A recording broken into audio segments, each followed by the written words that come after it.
അവൻ അവിടേക്ക് ഒരു സ്ത്രീയെ കൊണ്ടുവന്നതിന് ശേഷം അവളുടെ ശരീരത്തുള്ള കൊഴുപ്പ് ഉപയോഗിച്ച് അവൻ പെർഫ്യൂം ഉണ്ടാക്കാൻ ശ്രമിക്കുകയാണ്. അങ്ങനെ നിരവധി പ്രോസസ്സുകൾ ചെയ്തതിനു ശേഷം അവനൊരു പെർഫ്യൂം ഉണ്ടാക്കുകയാണ്. ആ പെർഫ്യൂമിന് വളരെ സുഗന്ധവുമാണ്. കുട്ടിക്കാലത്ത് മാലിന്യ കൂമ്പാരത്തിൽ പിറന്നു വീണ ജീന് അവൻ അച്ഛനമ്മ എന്ന് പറയാൻ ആരും തന്നെ ഉണ്ടായിരുന്നില്ല. പിന്നീട് അങ്ങോട്ടുള്ള കാലത്ത് അവൻ വളർന്നത് മുഴുവൻ അവിടെ തന്നെയുള്ള ഒരു ഓർഫനേജിലായിരുന്നു.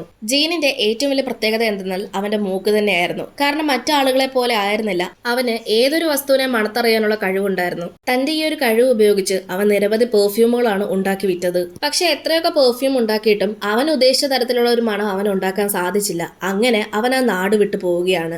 അങ്ങനെ മറ്റൊരു നാട്ടിലേക്ക് എത്തിയ സമയത്ത് അവൻ തേടി നടന്ന ആ ഒരു മണം അവൻ എവിടെ നിന്നോ കിട്ടുകയാണ്. അത് ആരുടെയാണെന്ന് നോക്കിക്കഴിഞ്ഞാൽ ആ നാട്ടിലെ രാജകുമാരിയുടേതാണ്. അവളുടെ ശരീരത്തിൽ നിന്ന് വരുന്ന ആ മണം അവന് വളരെയധികം ഇഷ്ടമായി. അത് വെച്ചൊരു പെർഫ്യൂം ഉണ്ടാക്കണമെന്നുള്ള ലക്ഷ്യം അവന്റെ മനസ്സിൽ വന്നു. താൻ ഉദ്ദേശിച്ച രീതിയിലുള്ള മണം എവിടെ നിന്ന് കിട്ടുമെന്ന് അവന് മനസ്സിലായി. അങ്ങനെ ആ രാജ്യത്ത് തന്നെ അവൻ കുടിയേറും. പിന്നീട് അങ്ങോട്ട് ഓരോ ദിവസങ്ങളായി ഓരോ സ്ത്രീകളെ കാണാതായി തുടങ്ങി.